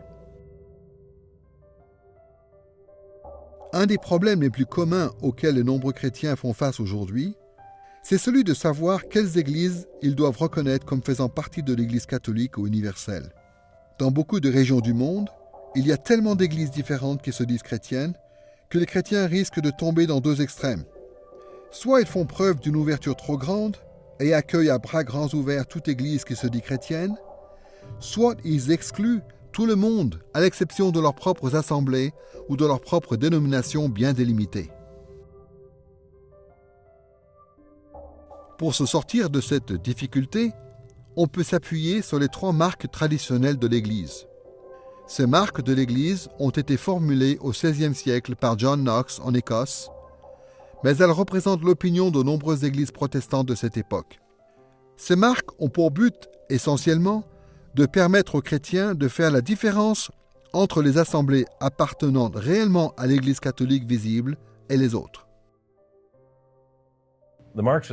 Il est absolument nécessaire de connaître ces marques de l'Église pour pouvoir savoir où se trouve l'Église, parce qu'en réalité, n'importe quoi peut s'appeler Église. À l'occasion d'une crise théologique très importante, comme lors de la Réformation au XVIe siècle, la question est « Où est la vraie Église ?» Et donc les réformateurs, en l'occurrence, ont soigneusement défini les marques de l'Église en disant « Ce n'est pas le panneau à l'entrée, ce n'est pas l'architecture du bâtiment, c'est plutôt là où il y a, avant tout, la prédication de la parole de Dieu. Là où la parole de Dieu est correctement prêchée, il y a l'Église. Là où les sacrements ou les ordonnances sont droitement administrés, il y a l'Église. » Plus tard, on a ajouté comme marque tout particulièrement l'exercice de la discipline ecclésiastique, car sans l'exercice de la discipline, c'est la pureté de l'Église qui est compromise, et du coup, c'est l'Église elle-même qui est compromise en termes de son intégrité et de son identité. Réfléchissons un instant à ces 3 marques traditionnelles de l'Église catholique visible, à commencer par la prédication de la parole de Dieu. Il n'y a pas une Église ou une dénomination qui peut prétendre détenir à elle seule la parole de Dieu, ni savoir à elle seule comment l'interpréter, l'appliquer et la proclamer. Certaines églises et certaines dénominations prétendent être seules en droit d'interpréter et d'enseigner l'Écriture. Certaines prétendent avoir été spécialement éclairées de sorte que leur compréhension de la Bible est plus juste que celle des autres. Mais en fait, aucune Église n'est parfaitement caractérisée par aucune des trois marques, à commencer par la prédication de la parole. Dieu a donné la Bible à l'Église visible tout entière. Et il a donné à l'Église visible tout entière son Esprit Saint pour nous aider à comprendre la Bible. Cette réalité est mentionnée dans des passages comme dans 1 Timothée chapitre 3 verset 15, Hébreux chapitre 4 versets 11 à 13 et chapitre 6 versets 4 à 6. De plus, l'Écriture exhorte l'Église visible tout entière à lire, à étudier et à enseigner la parole de Dieu, comme on le voit dans Matthieu chapitre 28 verset 20 et dans 1 Timothée chapitre 4 verset 17 et dans 2 Timothée chapitre 2 verset 15 et chapitre 3 versets 14 à 17. La deuxième marque de l'Église, c'est l'administration correcte des sacrements que sont le baptême et la Sainte Seine. Ces sacrements appartiennent à l'Église visible tout entière, pas juste à telle ou telle dénomination. Toute assemblée au sein de l'Église visible a le privilège et la responsabilité d'administrer les sacrements selon les Écritures. Dans le cadre de la grande mission, en effet, l'ordre est donné de baptiser, dans Matthieu chapitre 28, verset 19, et c'est quelque chose qui apparaît aussi dans les remarques de l'apôtre Paul concernant le baptême, dans 1 Corinthiens chapitre 1, versets 13 à 17. On le voit aussi dans la façon dont Jésus a institué la Sainte Seine, dans Luc chapitre 22, versets 15 à 20, où Jésus dit que la Sainte Seine est destinée à tout son royaume, c'est-à-dire à tous ceux dont il est le représentant dans l'Alliance. C'est en raison de ce type de passage que les églises protestantes, pour la plupart, reconnaissent les sacrements qui sont administrés dans d'autres églises et dans d'autres dénominations. La troisième marque traditionnelle de l'Église catholique visible est l'exercice officiel de la discipline, comme par exemple la pratique de l'excommunication. Les chrétiens ne prennent jamais de plaisir à exercer la discipline ecclésiastique, surtout l'excommunication. Les églises ont donc souvent eu tendance à éviter d'avoir recours à ce type de discipline. Évidemment, la tempérance et la magnanimité ont toujours été encouragées par la Bible, comme on le voit dans la parabole du blé et de l'ivraie, dans Matthieu chapitre 13, versets 24 à 30. Et pourtant, la discipline a une place. Parfois, le péché d'une personne cause tellement de troubles qu'il faut intervenir par le moyen de la discipline, surtout si la situation met en péril l'Église et sa réputation. Dans ce cas, la discipline a pour but de protéger l'Église et d'inciter le pécheur à la repentance. L'Écriture nous parle de l'importance de la discipline dans des passages comme Matthieu chapitre 16 verset 19 et chapitre 18 verset 18, Jean chapitre 20 verset 23 et Tite chapitre 3 verset 10. On peut constater aussi l'exercice de cette discipline dans des passages comme dans 1 Corinthiens chapitre 5 verset 1 à 13. Puisque l'Église visible tout entière appartient à Christ et le représente sur terre, il est important que l'Église visible, partout où elle se trouve, agisse pour protéger le peuple de Christ et pour défendre l'honneur de Christ à travers l'exercice approprié de la discipline ecclésiastique. Aujourd'hui encore, il est important pour nous de considérer les marques de l'Église. Ces marques nous aident à faire en sorte que nos propres assemblées se maintiennent à l'intérieur de l'Église catholique visible, dans l'alliance avec Dieu, sous l'autorité de Christ. Ces marques nous aident aussi à identifier les imposteurs et les ennemis de l'Église, afin de mettre en garde les chrétiens contre de tels groupes et de proclamer au monde que ces fausses églises ne représentent pas notre Seigneur ni son Évangile. Ces marques peuvent aussi nous inciter à œuvrer dans le ministère de façon interdénominationnelle. À partir du moment où nous reconnaissons que le corps de Christ ne se limite pas à notre Église ou à notre dénomination, mais qu'il s'étend de manière universelle dans le monde entier. Partout où l'Évangile de Christ est proclamé, nous pouvons accueillir fraternellement tous ceux qui font partie de l'Église visible. Nous avons donc parlé du caractère universel de l'Église visible. Maintenant, nous allons voir dans quelle mesure l'Église invisible est elle aussi catholique ou universelle. Quand on tient compte à la fois de ce qu'est la catholicité de l'Église et de ce qu'est l'Église invisible, la définition que l'on pourrait donner à l'Église catholique invisible serait la suivante. Toutes les personnes de toutes les époques qui ont été unies à Christ pour le salut. Comme on l'a dit, l'Église invisible est une sous-partie de l'Église visible.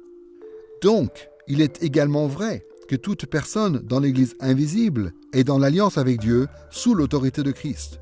Mais pour distinguer l'Église invisible de l'Église visible, notre définition doit souligner ce qui est propre à l'Église invisible.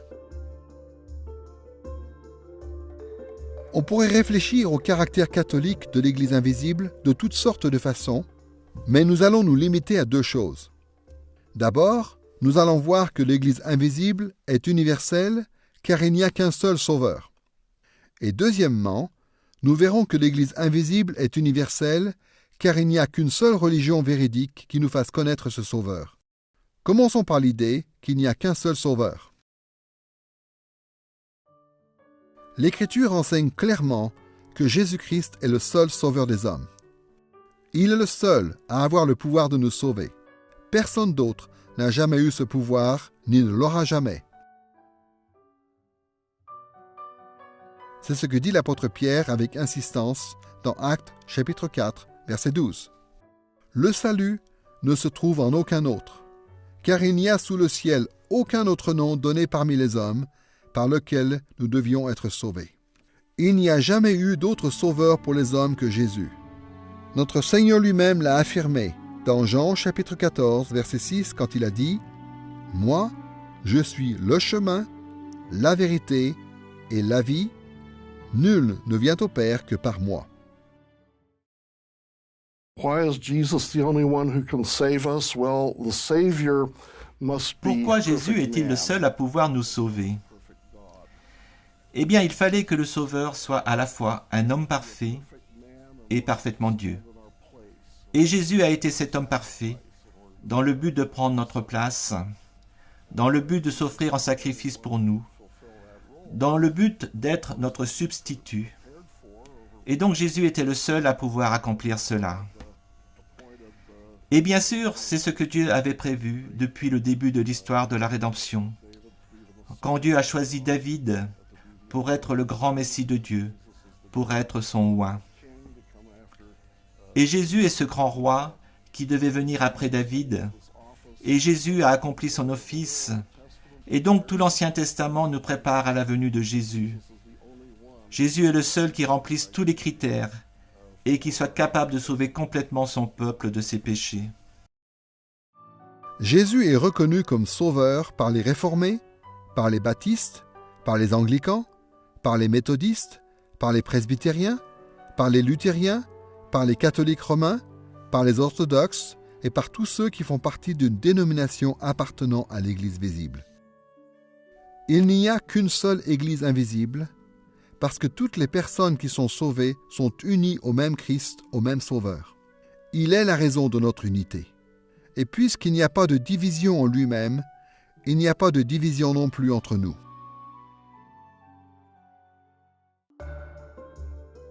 Une deuxième chose qui fait que l'Église invisible est catholique ou universelle, c'est le fait qu'il n'y a qu'une seule religion véridique qui nous fasse connaître Christ. Il est important de faire remarquer que le christianisme n'est pas d'abord un système qui permet d'être sauvé, mais une relation d'alliance avec Dieu. Autrement dit, contrairement à d'autres religions, le christianisme ne consiste pas d'abord en une méthode pour obtenir le salut. C'est plutôt une relation entre Dieu et son peuple. Oui, la foi est déterminante en tant que moyen par lequel on est réconcilié avec Dieu. Mais la vraie question est: quelle est votre identité aux yeux de Dieu? Êtes-vous un citoyen fidèle de son royaume? Quand Dieu vous regarde, voit-il une personne qui est couverte du sang de l'Alliance, du sang de Christ? Ou bien êtes-vous un citoyen du royaume ennemi? Vous tenez-vous devant Dieu sur la base de vos propres mérites, étant destiné par conséquent à payer vous-même le prix de vos péchés? Malheureusement, les gens qui appartiennent à d'autres religions appartiennent au royaume ennemi. Ils ne font pas partie du peuple de l'Alliance, du peuple de Dieu, et par conséquent, ils n'appartiennent pas à Christ. C'est impossible. Seul le christianisme nous fait connaître le Sauveur. Voilà pourquoi le christianisme biblique réfute l'idée selon laquelle on pourrait être sauvé à travers d'autres religions, même si ces religions semblent être très bien intentionnées.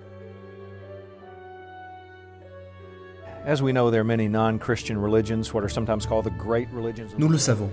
Il existe beaucoup de religions non chrétiennes, notamment celles qu'on appelle les grandes religions du monde, en raison de leur taille et de leur influence. Et les gens se demandent parfois, au sujet de ces gens qui ne sont pas des chrétiens, mais qui pratiquent fidèlement une de ces autres grandes religions et qui en suivent les doctrines avec beaucoup de consécration et de sincérité, si ces personnes iront au ciel, bien qu'elles ne connaissent pas Christ. Peut-être même qu'elles n'ont jamais entendu parler de Christ. Eh bien, la réponse de la Bible est claire. Jésus a parlé explicitement de ce cas de figure dans Jean, chapitre 14, verset 6. Il dit ceci au sujet de lui-même. « Je suis le chemin, je suis la vérité, je suis la vie. » Et au cas où cela ne serait pas très clair, il ajoute « Et personne ne vient au Père que par moi. » En raison de la grâce commune de Dieu, nous voyons des choses bonnes et justes dans la vie de beaucoup de gens, quelle que soit leur religion. Mais il y a aussi dans la vie de tout le monde beaucoup de mal. Et si nous reconnaissons que Dieu est saint et que les êtres humains sont déchus, il faut bien admettre qu'avant de pouvoir s'approcher de Dieu et avoir une relation personnelle avec lui, il faut beaucoup plus que juste un bon comportement. Dans notre condition pécheresse, il n'y a rien que nous ne puissions faire qui plaise à Dieu. Nous avons donc besoin d'un Rédempteur et d'un Sauveur, pas juste d'une pratique religieuse. Et Jésus est le seul qui nous présente ce chemin, permettant d'être réconciliés avec Dieu. Comme on l'a déjà dit, les membres de l'Église invisible qui sont encore vivants font normalement partie de l'Église visible. C'est pour cette raison que beaucoup de théologiens ont dit qu'il n'y avait pas de salut possible, ordinairement, en dehors de l'Église visible. Autrement dit, si une personne ne fait pas partie de l'Église visible, cette personne ne se trouve pas dans la situation ordinaire d'être sauvée. Le père de l'Église, Cyprien de Carthage, qui a vécu en l'an 200 à 258, en parle ainsi dans son traité de l'unité de l'Église. « Quiconque se sépare de l'Église s'unit à une femme adultère, il ne pourra pas obtenir ce que l'Église promet. Celui qui abandonne l'Église du Christ ne recevra pas les récompenses du Christ. C'est un étranger, un adversaire et un ennemi. On ne peut pas avoir Dieu pour père quand on n'a pas l'Église pour mère. » Dans ce passage, Cyprien est en train de s'opposer à ceux qui ont quitté l'Église visible.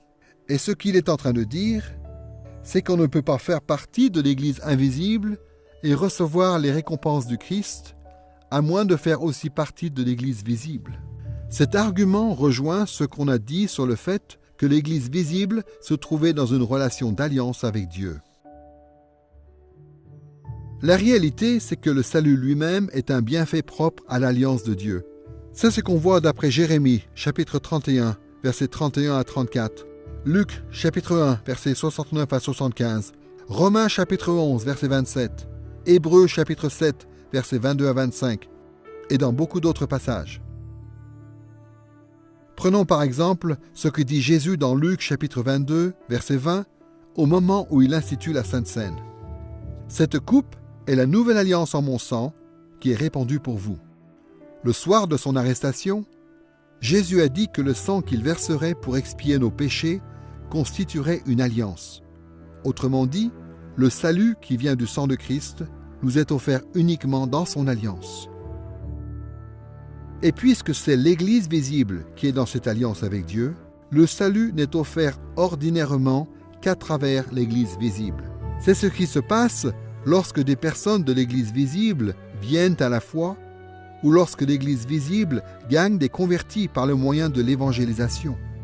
Bien entendu, il y a aussi des gens qui sont sauvés indépendamment de toute interaction avec l'Église. Mais quand cela se produit, il est important de reconnaître que c'est quelque chose d'inhabituel, quelque chose qui n'est pas ordinaire. Puisque l'Église invisible est universelle, il n'y a que les gens qui sont fidèles à l'alliance de Dieu qui peuvent être sauvés. il n'y a aucun espoir que les gens qui appartiennent à une autre religion accèdent au ciel en vivant selon les normes morales de leur religion. L'évangélisation est une nécessité. Nous devons présenter à ces gens celui qui est le seul sauveur.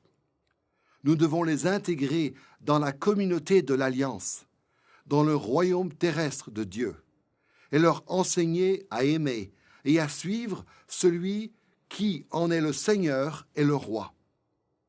Le caractère catholique de l'Église invisible constitue pour nous tous qui sommes sauvés un grand encouragement. C'est notre solidarité en Christ. Mais cela constitue aussi un sérieux avertissement pour tous ceux qui n'appartiennent pas encore à Christ. Jusqu'ici, dans cette leçon, nous avons donc parlé du fait que l'Église était voulue par Dieu, puis du fait que l'Église était sainte, et maintenant du fait qu'elle était catholique ou universelle. Maintenant, nous allons nous intéresser à notre dernière partie, à savoir au fait que l'Église est la communion des saints.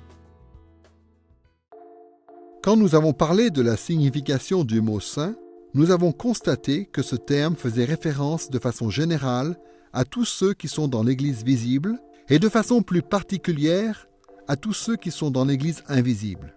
Donc maintenant que nous allons parler de la communion des saints, nous allons nous intéresser plus particulièrement au terme que nous n'avons pas encore abordé, c'est-à-dire au terme de communion. Dans les versions grecques anciennes du symbole des apôtres, le mot qui est traduit en français par communion est le mot koinonia.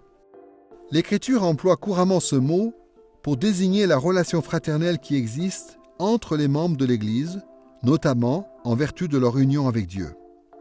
Nous voyons cet usage dans des passages comme Actes chapitre 2 verset 42, 2 Corinthiens chapitre 13 verset 14 et 1 Jean chapitre 1 verset 3. Le Nouveau Testament emploie aussi le mot koinonia en référence au partage et à la solidarité, notamment en termes de biens matériels et d'argent. C'est ce qu'on voit par exemple dans Romains chapitre 15 verset 16, dans 2 Corinthiens chapitre 9 verset 13 et dans Hébreux chapitre 13 verset 16.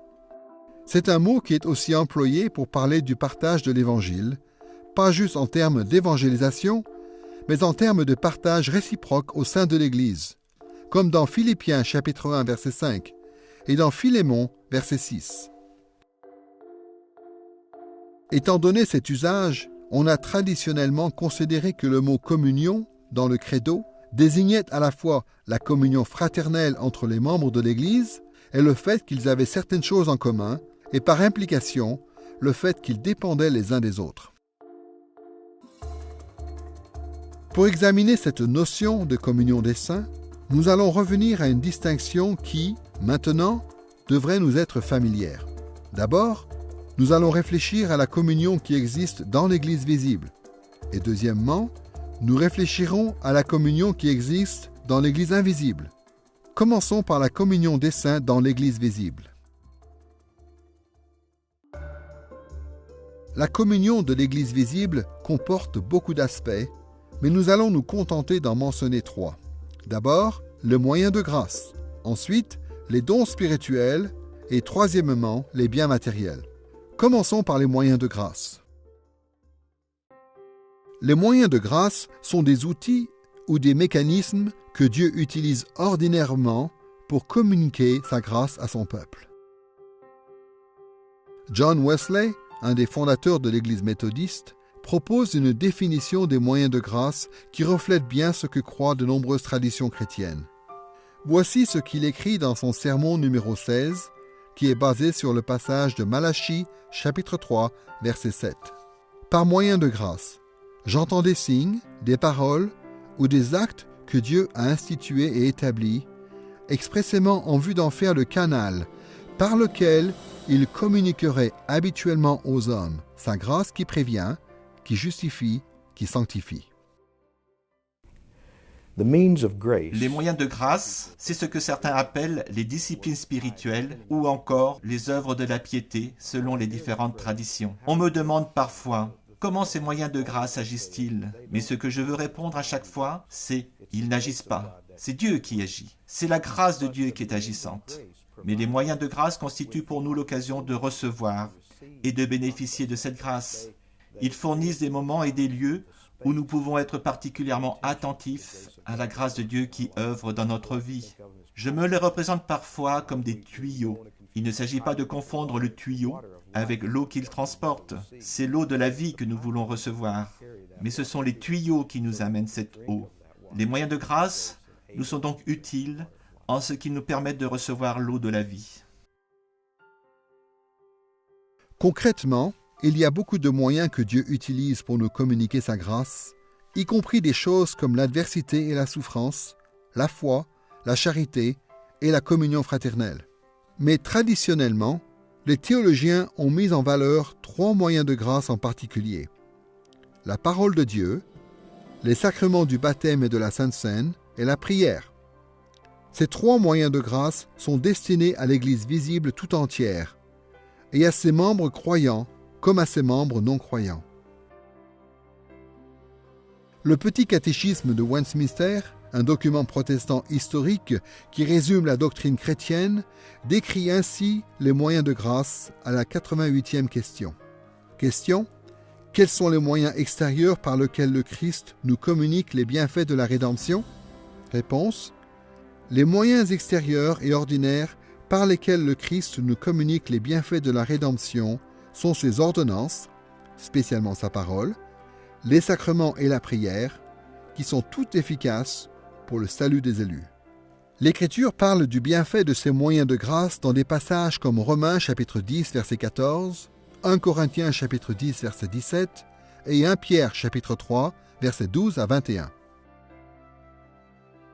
Certes, les bienfaits de la rédemption ne sont destinés qu'à ceux qui sont sauvés, c'est-à-dire à l'Église invisible, mais les ordonnances elles-mêmes sont destinées à toute l'Église visible. Souvenons-nous que l'Église invisible est invisible précisément. On ne sait pas qui en fait partie. Elle n'organise pas son propre culte. Elle n'a pas ses propres pasteurs ou ministres. Elle n'est pas gouvernée à part. Ces choses-là sont caractéristiques de l'Église visible. Et de la même façon, tous les moyens de grâce, la prédication, le baptême, la Sainte Seine, la prière, sont des moyens visibles. Tout le monde peut les observer. Ce sont des choses qui sont communes à toute l'Église visible. Et à ce titre, ces moyens de grâce caractérisent la communion de l'Église visible. Les moyens de grâce ont toujours été des ordonnances importantes au moyen desquelles Dieu applique ordinairement les bienfaits de la rédemption à notre vie. Et nous devrions par conséquent en tirer avantage autant que possible. Nous devrions prêcher l'Évangile qui convertit et enseigner la parole qui donne la sagesse et la maturité.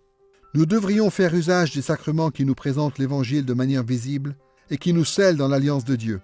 Et nous devrions prier pour la grâce de Dieu et pour son pardon, pour des conversions et pour la maturité, pour l'aide de Dieu face à la tentation, pour sa protection contre le mal et pour son secours dans la détresse. À cause de tout cela, et de bien plus encore, les moyens de grâce représentent des ministères très précieux de l'Église visible. En plus des moyens de grâce, l'Église visible a aussi en commun les dons spirituels.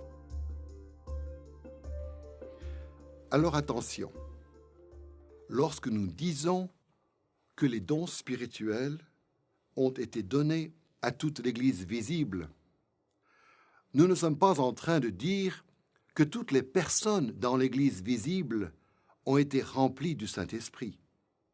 Ce n'est pas le cas. Seuls les croyants sont remplis du Saint-Esprit.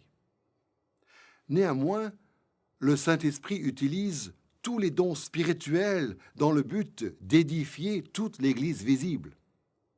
Pour certains de ses membres, cela signifie croître dans la sanctification et dans la maturité chrétienne. Pour d'autres, cela signifie venir à la foi. Mais dans tous les cas, toutes les personnes qui sont dans l'Église visible sont exposées à l'exercice des dons spirituels et y participent même jusqu'à un certain point. Et donc, pour cette raison, nous pouvons dire que les dons spirituels ont été donnés à toute l'Église visible.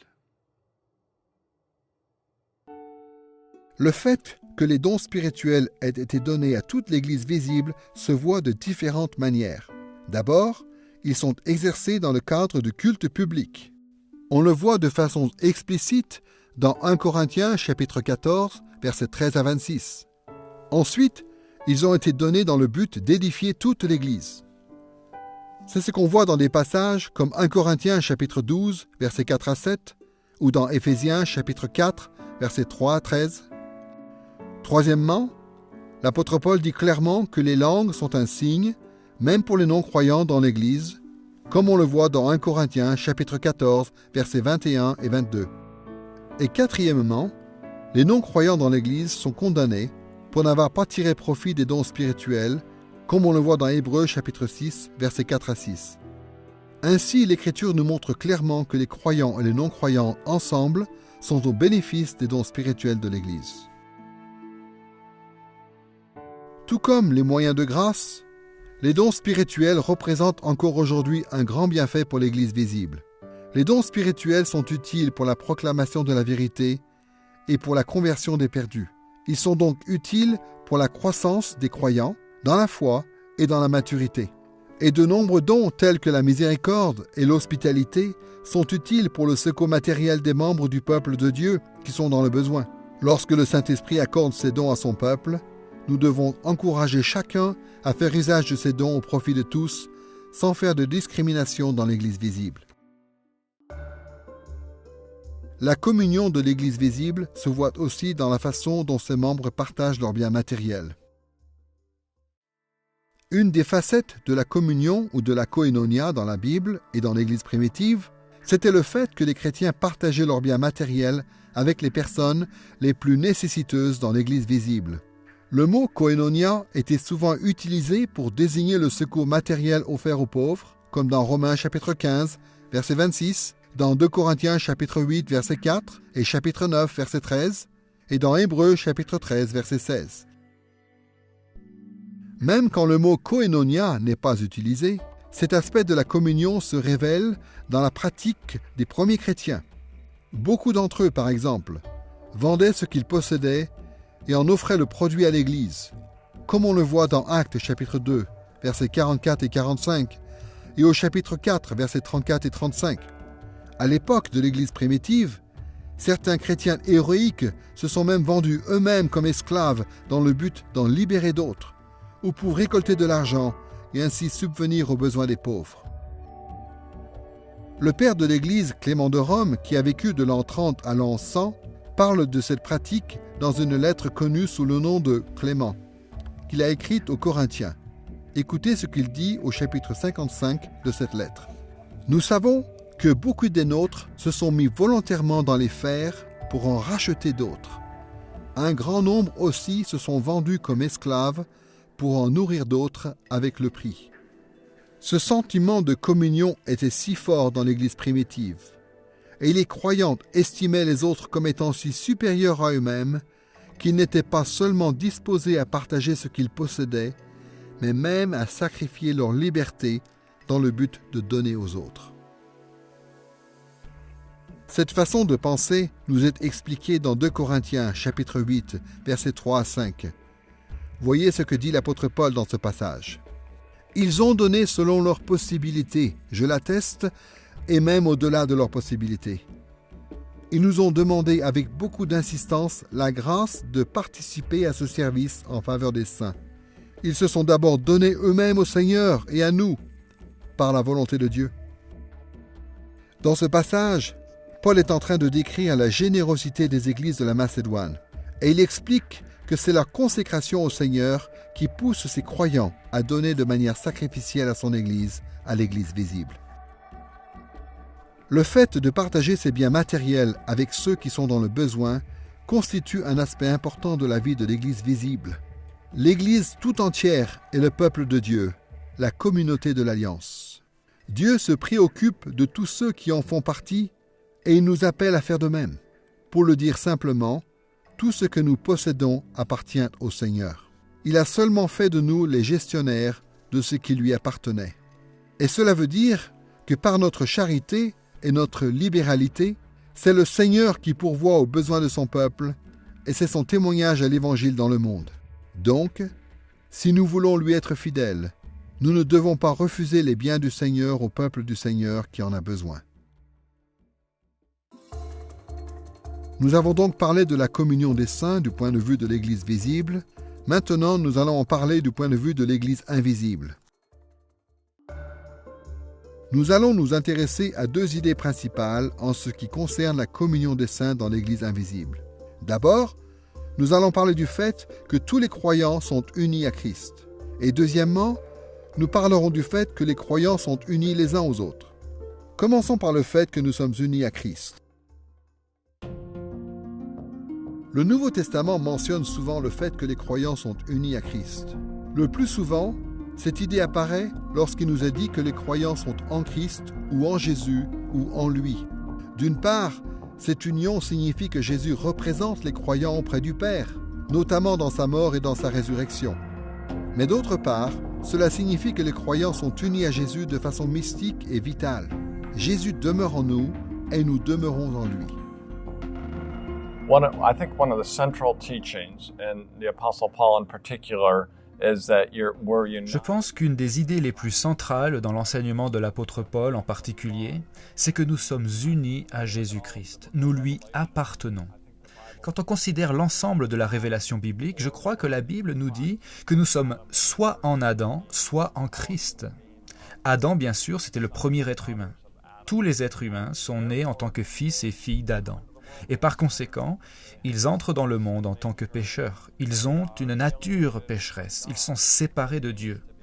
Donc, être sauvé et être racheté et se confier en Christ, ça signifie être incorporé à Christ et lui appartenir. Être uni à Christ veut dire faire partie de sa personne. C'est en étant unis à Christ que nous recevons tous les bienfaits de Christ. Historiquement, nous savons que ces bienfaits sont la justification, la sanctification, l'adoption, c'est-à-dire toutes les choses qui sont attachées à notre salut. Ces choses, nous les recevons uniquement en Christ. Et donc, il est important pour nous, et même essentiel, d'être unis à Christ pour pouvoir recevoir ces bienfaits. Et comment reçoit-on ces bienfaits? Comment est-on unis à Christ? On lui unit par la foi et par la foi seule. La foi est le moyen par lequel nous sommes unis à Christ, et il s'agit de ce don de la foi qui vient de Dieu. Les théologiens parlent souvent de cette union vitale entre Jésus et les croyants comme d'une union mystique, car la Bible n'explique pas exactement comment ça marche. Mais l'Écriture dit clairement, en tout cas, que cette union implique à la fois notre corps et notre esprit. C'est ce qu'on voit dans Jean chapitre 15, versets 4 à 7, dans Romains chapitre 8, versets 9 à 11, et dans beaucoup d'autres passages. À titre d'exemple, écoutons ce que dit Paul dans 1 Corinthiens chapitre 6, versets 15 à 17. « Ne savez-vous pas que vos corps sont les membres de Christ? Celui qui s'attache au Seigneur est avec lui un seul esprit. » Charles Spurgeon, le célèbre prédicateur baptiste qui a vécu de 1834 à 1892, parle du fait que nous sommes unis à Christ dans son sermon intitulé « Un mystère incomparable », basé sur Éphésiens chapitre 5 et verset 30. Écoutez ce qu'il dit. « Nous sommes unis par un lien vital à Christ. Ce n'est pas une question d'unité, mais d'identité. Il ne s'agit pas juste d'être attaché, mais de devenir participant, d'être une partie essentielle du tout. Christ veut son peuple lui est indispensable. » Il est incroyable de penser que nous sommes unis à Christ par un lien qui est si vital que Christ lui-même en souffrirait si nous lui étions arrachés. Il nous aime et il est mort pour que nous soyons son partage, son héritage. Puisque nous sommes unis à lui, tout croyant devrait se sentir en parfaite sécurité, être certain de son salut, avoir l'assurance de son pardon et être puissamment encouragé par son statut devant Dieu. Nous devrions puiser nos forces dans cette union, étant nourris par Christ et soutenus par son Esprit. Et nous devrions vivre hardiment notre relation à Dieu, sachant que nous sommes cachés en Christ et par conséquent que nous sommes parfaits aux yeux du Père, du Fils et du Saint-Esprit. Cela ne veut pas dire que Dieu ne va pas nous corriger à cause de nos péchés. Mais ce que cela veut dire, c'est que lorsqu'il le fera par amour, dans le but de nous conduire à la maturité et de nous rendre parfaitement dignes d'être unis à lui pour l'éternité. Nous avons donc parlé du fait que les croyants étaient unis à Christ. Maintenant, parlons du fait que nous sommes unis aux autres croyants. Puisque tout membre de l'Église invisible est uni à Christ, cela veut dire que tout croyant en Christ est également uni aux autres croyants. C'est ce qu'on voit dans des passages comme Romains chapitre 12 verset 5, Galates chapitre 3 verset 26 à 28, Éphésiens chapitre 4 verset 25 et dans un certain nombre d'autres passages. Écoutez ce que dit Jésus par exemple dans sa prière au Père lorsqu'il parle de cette communion dans Jean chapitre 17 versets 22 et 23. « Et moi je leur ai donné la gloire que tu m'as donnée, afin qu'ils soient un comme nous sommes un, moi en eux et toi en moi, afin qu'ils soient parfaitement un et que le monde connaisse que tu m'as envoyé et que tu les as aimés comme tu m'as aimé. » D'un côté, notre communion dans l'Église visible relève des relations et de l'expérience. Mais de l'autre côté, notre communion dans l'Église invisible est d'ordre spirituel et ontologique. Nos êtres mêmes sont tissés ensemble en Christ et en son esprit. Il en résulte que nous avons tous une dignité égale en Christ, comme nous l'explique l'apôtre Paul dans 2 Corinthiens chapitre 5 versets 14 à 16, dans Galates chapitre 3 verset 28 et dans Colossiens chapitre 3 verset 11. Nous partageons même les joies et les peines les uns des autres, comme on le voit dans 1 Corinthiens chapitre 12 verset 26. Et la communion de l'Église invisible ne se limite pas à l'Église sur terre. Elle s'étend aussi à l'Église au ciel, à ces croyants qui sont déjà décédés et qui ont rejoint le Seigneur. De la même façon qu'il y a entre les croyants sur terre une communion mystique en Christ et par Christ, l'Écriture emploie une image frappante pour nous parler de tout cela. C'est l'image de l'Église comme épouse du Christ. Dans un certain sens, c'est l'Église visible qui est considérée comme épouse de Christ. Mais ce qui est en vue, c'est toujours le perfectionnement de l'épouse qui, une fois parfaite, représente alors l'Église invisible. Cette idée, nous la trouvons dans l'Ancien Testament, dans Isaïe chapitre 54, versets 5 à 8, dans Osée chapitre 2, versets 21 et 22, et dans Éphésiens chapitre 5, versets 26 et 27. Ces analogies se réalisent avec la révélation de l'Église invisible et parfaite dans Apocalypse chapitre 19. Écoutez la façon dont l'apôtre Jean raconte sa vision dans Apocalypse chapitre 19, versets 6 à 8. « Et j'entendis comme la voix d'une foule nombreuse, comme la voix de grandes eaux, et comme la voix de forts tonnerres, disant « Alléluia ! Car le Seigneur Dieu, le Tout-Puissant, a établi son règne.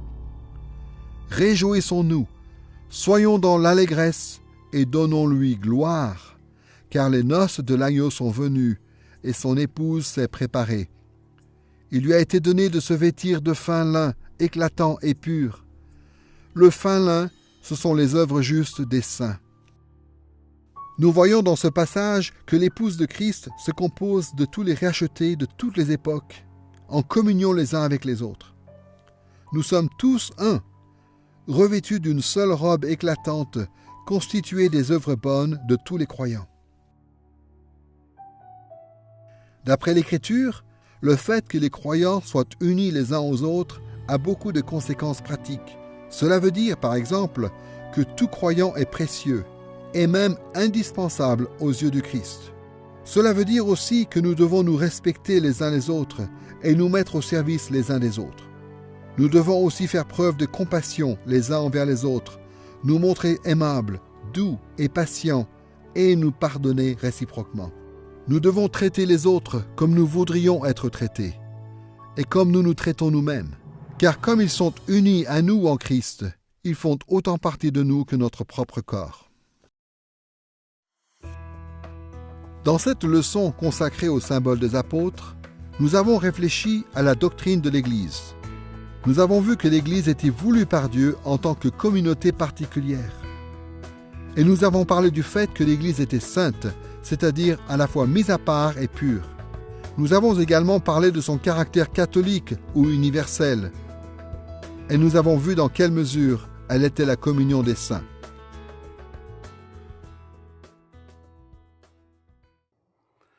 En tant que chrétiens modernes, l'expérience que nous faisons de l'Église est bien souvent très différente de celle qu'on en faisait à l'époque de la Bible ou même à l'époque où le symbole des apôtres a été rédigé.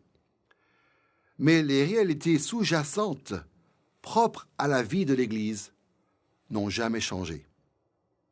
L'Église, c'est toujours le peuple de Dieu, le peuple de l'Alliance.